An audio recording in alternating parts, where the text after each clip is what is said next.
A liberdade em Cristo, um chamado à verdade e à superação da religião. Somente aqueles que foram verdadeiramente libertos por Cristo compreendem o significado do véu rasgado e ouvem a voz do único pastor. Estes não necessitam mais de intermediários, sejam padres, pastores, anciãos, rabinos, líderes espíritas ou qualquer outra figura sacerdotal, pois agora têm acesso direto ao Pai por meio do Filho. Este é o convite da nova aliança, liberdade espiritual. A carta aos Hebreus foi escrita a um povo recém-convertido, que havia recebido a graça e a liberdade. No entanto, muitos ainda permaneciam presos a antigos costumes e rituais, agora superados pela obra consumada de Cristo. Hebreus 10, 25.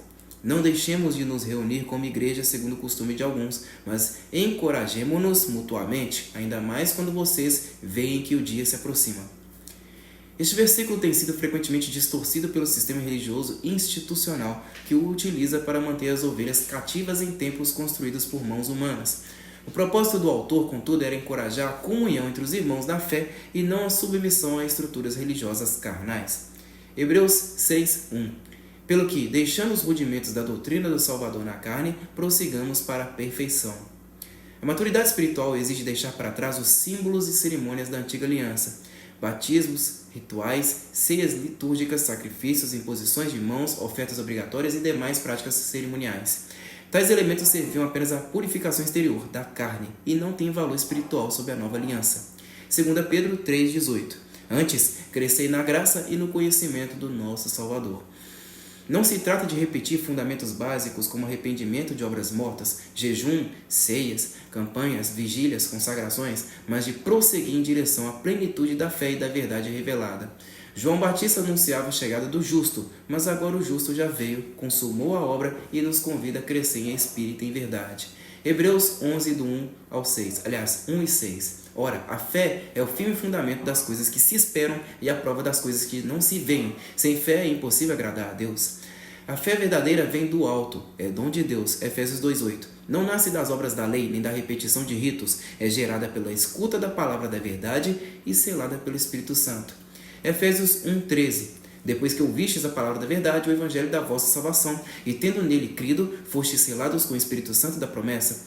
No sistema religioso institucional, essa verdade é frequentemente substituída por engano, comércio e manipulação.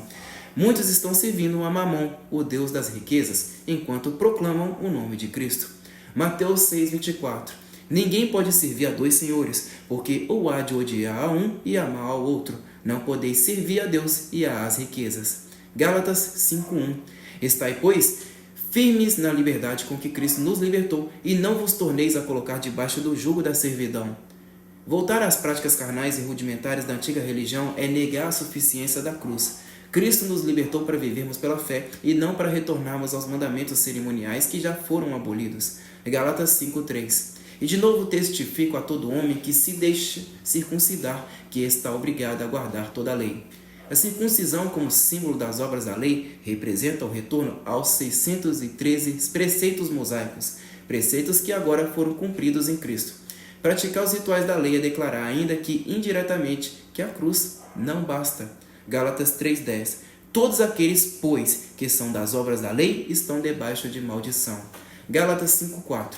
Separados estáis de Cristo, vós os que vos justificai pela lei, da graça tendes caído. A fé verdadeira não se baseia em méritos humanos, nem em performances religiosas. Ela nasce do Espírito, é sustentada pela graça e culmina na justiça que vem do alto. Aqueles que buscam a justificação pela lei, por meio de batismos, ceias ritualísticas, dízimos obrigatórios, campanhas, montes, vigílias, etc., caem da graça e anulam a cruz. Hebreus 13:10. Temos um altar, do qual não tem direito de comer os que servem ao tabernáculo. O nosso altar é espiritual, é Cristo. Os que continuam a servir aos altares físicos construídos em templos e púlpitos humanos não têm parte na ceia verdadeira, a ceia das bodas do Cordeiro, Apocalipse 19:9. Esses lugares muitas vezes exaltam o homem acima de Cristo e exigem que o povo levante os olhos para seus líderes como se fossem mediadores. 1 Coríntios 3:16. Não sabeis que sois o templo de Deus e que o Espírito de Deus habita em vós? Trocar a glória do templo do Espírito pelo esplendor de um templo feito por mãos humanas é profanar o santuário interior. É vestir-se de impureza, é alimentar-se espiritualmente com esterco sobre altares contaminados por interesses carnais e comerciais. Os verdadeiros pastores foram servos e não senhores. Hebreus 13:17. Obedecei a vossos pastores. Mas quem foram esses pastores? Foram os que viveram como Cristo viveu, como Pedro viveu, como Paulo viveu, com simplicidade, humildade e renúncia. Não são os que ostentam luxo, regalias e poder, tudo por conta de um falso título que recebem de outro homem. João 21:17. Disse Jesus a Pedro: apacenta as minhas ovelhas. 1 Pedro 2:16. Vivam como pessoas livres, mas não usem a liberdade como desculpa para fazer o mal. Vivam como servos de Deus. O verdadeiro ministério é serviço, não controle. É partilhar a verdade e não manipular. É viver com o povo e não explorar o povo. 2 Tessalonicenses 3:8 e 9. Trabalhamos arduamente, noite e dia, para não sermos pesados a nenhum de vocês. Não porque não tivéssemos tal direito, mas para vos dar exemplo a ser imitado. 2 Coríntios 6, 9 e 10. Como desconhecidos, mas bem conhecidos, como morrendo e eis que vivemos, como castigados, mas não mortos, como entristecidos, mas sempre alegres, como pobres, mas enriquecendo a muitos, como nada tendo e possuindo tudo. Os verdadeiros apóstolos nada possuíam, mas possuíam tudo. Diferente dos líderes religiosos de hoje, que acumulam bens, contas bancárias, propriedades e ainda exigem que o povo viva sob constante sacrifício, sem jamais questionar. Estes não são modelo.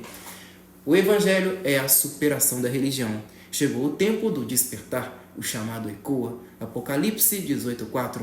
Sai dela, povo meu. Um homem simples de Nazaré prestou ao mundo o maior dos serviços. Libertou-nos da religião. O Evangelho é a superação da religião. Ele não se sustenta por dogmas, ritos ou tabus moralistas. Não há dogmas, pois o Evangelho é relacionamento com uma pessoa e não com conceitos abstratos. Não há ritos, pois a verdadeira adoração não se dá em templos, mas no quarto secreto, em espírito e em verdade. Não há moralismo, pois o amor está acima da lei e Cristo é o cumprimento de toda justiça. Mateus 6, 5 e 6. Quando orares, entra no teu quarto e, fechando a porta, ora a teu Pai que está em secreto. Tiago 1:27, tradução literal. A forma de adoração pura e imaculada diante de Deus é esta: cuidar dos órfãos e das viúvas em sua aflição e manter-se sem mancha do mundo. A palavra usada no original grego, treskeia, significa serviço, culto ou adoração, não religião institucionalizada. Portanto, Tiago nos ensina que a adoração pura é servir ao próximo e não participar de cerimônias religiosas. Conclusão: a obra de Cristo na cruz não apenas nos salvou do pecado, mas também nos libertou da religiosidade opressora. A religião, sustentada por dogmas, rituais e estruturas humanas, perdeu o seu valor diante da nova aliança, selada com sangue eterno. Hoje, muitos ainda vivem como se estivessem sob o Antigo Testamento, presos a rituais carnais, dízimos obrigatórios, campanhas financeiras, liturgias vazias e liderança autoritária. Mas o Evangelho convida todos os que creem a viverem como filhos livres, como templos vivos do Espírito Santo, servindo uns aos outros com amor e adorando ao Pai em espírito e em verdade. Cristo é o único mediador, o único pastor, o único sacerdote e o único caminho. Não precisamos mais de altares físicos, de sacrifícios repetidos ou de homens que se coloquem entre Deus e o seu povo.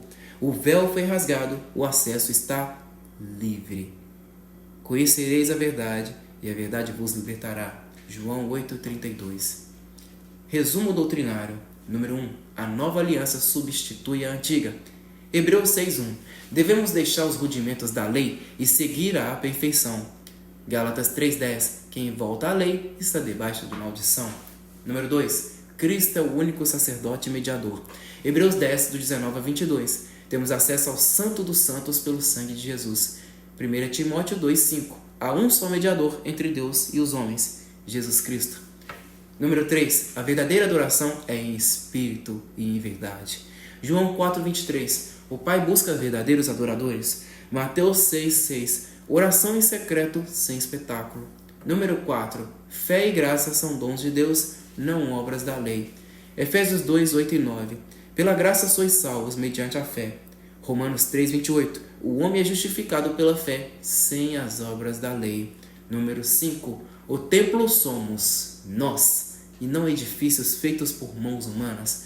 1 Coríntios 3:16. Somos o templo do Espírito Santo. Atos 7:48. O Altíssimo não habita em templos feitos por mãos humanas.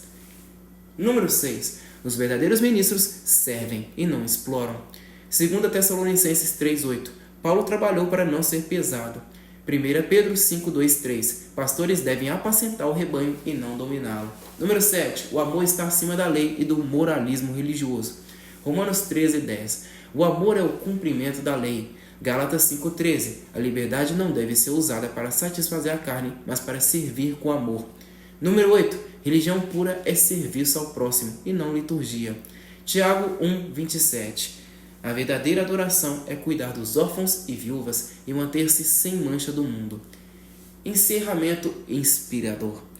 Cristo nos libertou para sermos livres de fato, não apenas do pecado, mas da escravidão religiosa. A cruz foi o fim da religião e o começo do relacionamento direto com o Pai. Portanto, não volte ao jugo da servidão. Saia do sistema. Rejeite a manipulação. Rompa com o controle espiritual. Viva como um filho livre, como parte da noiva do Cordeiro, aguardando o dia em que ele voltará para consumar a união eterna com os seus. Apocalipse 18:4. Sai dela, povo meu, para que não sejas participante dos seus pecados e para que não incorras nas suas pragas. Cristo nos chamou à liberdade, à verdade e ao amor. Que esse chamado ecoe no teu espírito e produza frutos da justiça eterna.